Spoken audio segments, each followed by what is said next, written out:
Welcome to the buymeacoffee.com/James Poartistry, the coffee tips page that supports my James Poartistry creative productions and work.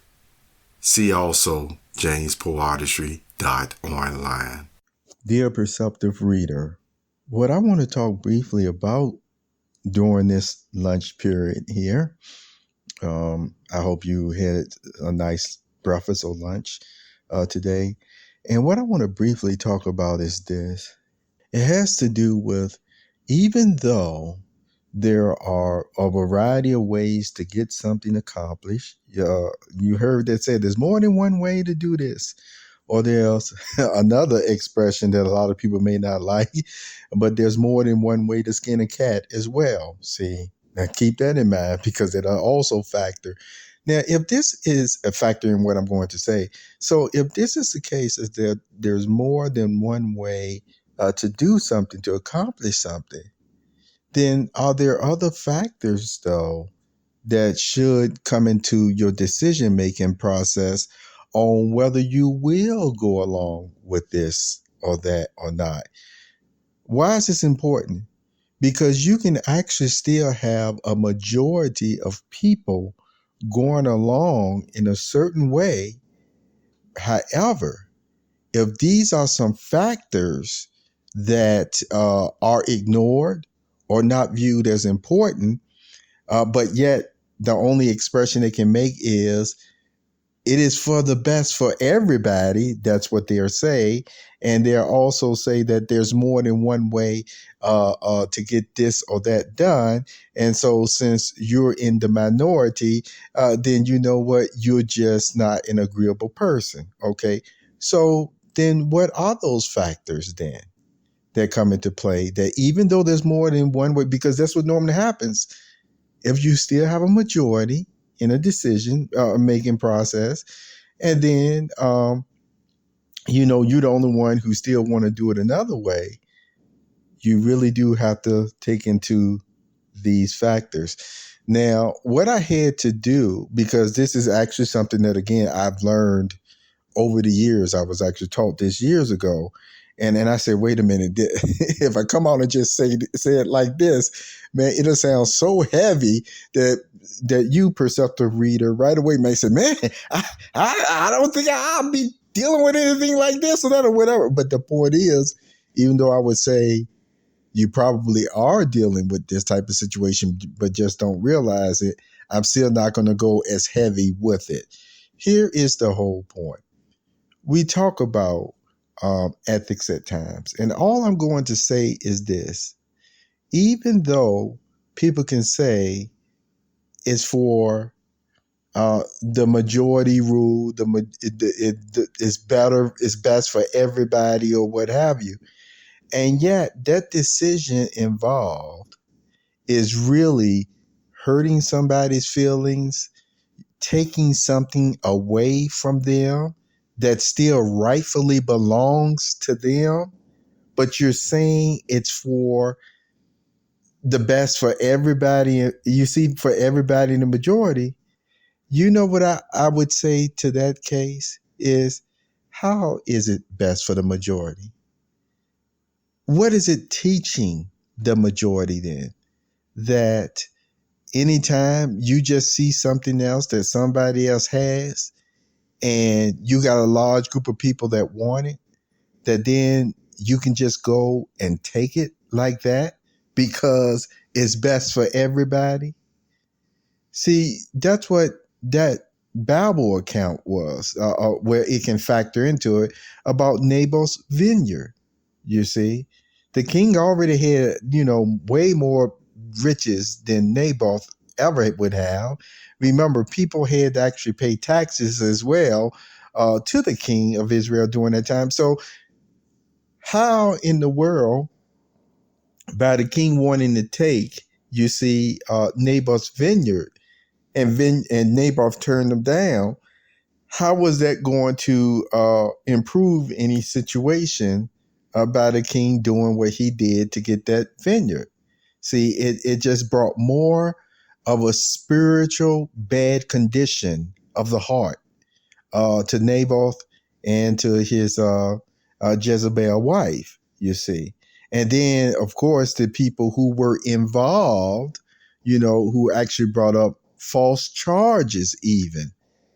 And you can be sure, remember, they all got something out of it or what have you. They were in the majority, if you will, over Naboth, but still, look at the condition of their spirit, look at the condition of their hearts, and just look at what they carried out, which was criminal, according to man laws and spiritual laws, that they did this. But, see, they were all in the majority over Naboth, and then even had some authority behind it through the king as well and his wife.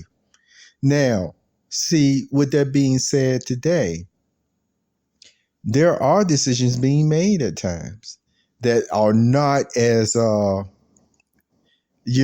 may not be viewed as on that same level as Naboth's vineyard. But I'm here to tell you again, you get enough of those just chipping away of a person's rights, a person's own conscience of what they have the right to do. And there's nothing wrong with them, even before God, to request this or to have that, especially if they put in money, if they put in, especially even the time and the energy, that, sometimes persons just in those situations, remember, they make light of what your contribution really was. You have a lot of persons who have had intellectual property, bitten off of, and it was justified to such an extent that even though people knew on a basic level of conscience that, you know what, we should reimburse this person for something. And then you have other individuals where straight up is because they don't like the individual and not because that individual did something so wrong that they just don't want to give the individual something.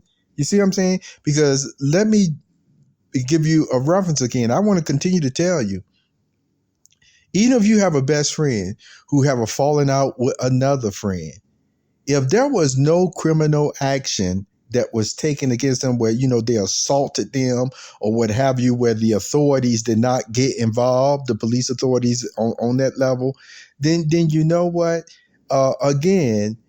You should not get so involved where the next thing you know, you start doing something bad to that person just because you got two friends or one may be an enemy there or what have you that you don't agree with. You see, that you don't agree with.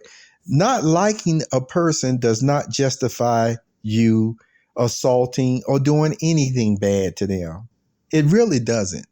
And the maturity, see, and this is what it shows on the level of a lot of people when they get into those type of situations, even if you're in the group, then the maturity of yourself and your own spirit would know whether or not, okay, in this decision, no, we better not be doing this just because we like this person, just because we like this person over the other person. If the other person already has whatever it is that they want. And the point is, you certainly shouldn't fib or lie and make it seem like the person did not put in the work to get whatever it is that they already got or attained or what have you.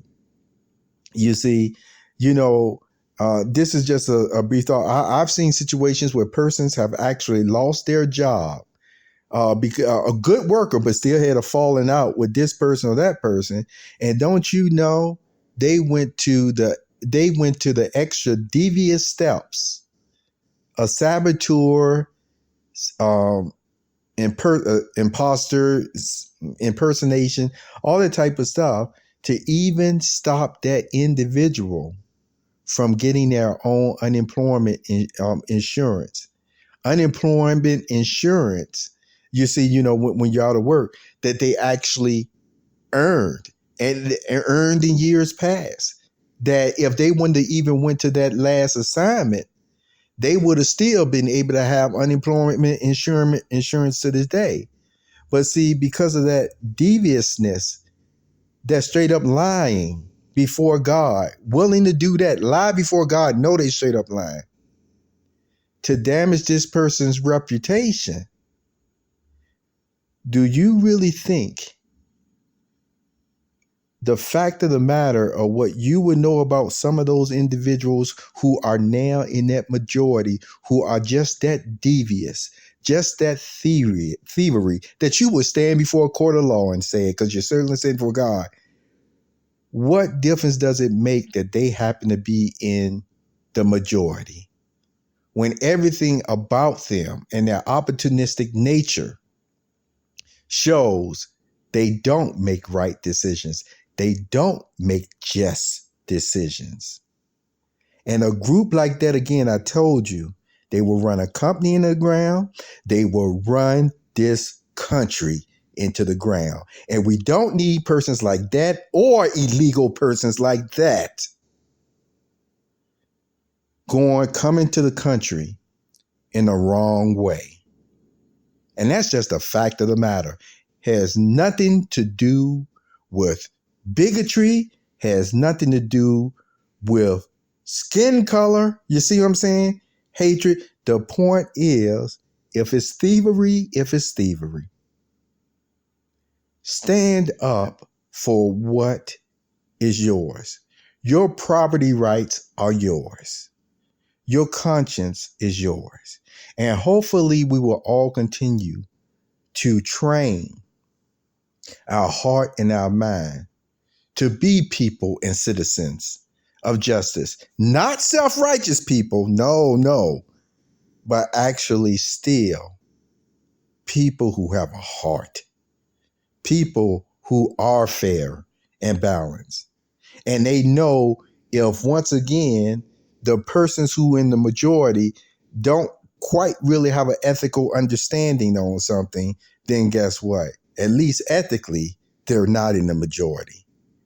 One person and God still makes the majority. And I tell you what, scripturally, spiritually, according to God's Bible, it can straighten out what that majority is saying wrong all the same. And why you don't, the so-called majority of people's numbers, but not spiritually speaking. Perceptive reader, I think you will most likely meditate on what I just said. And you know what? I have confidence. You, perceptive reader, you will get it. Take care.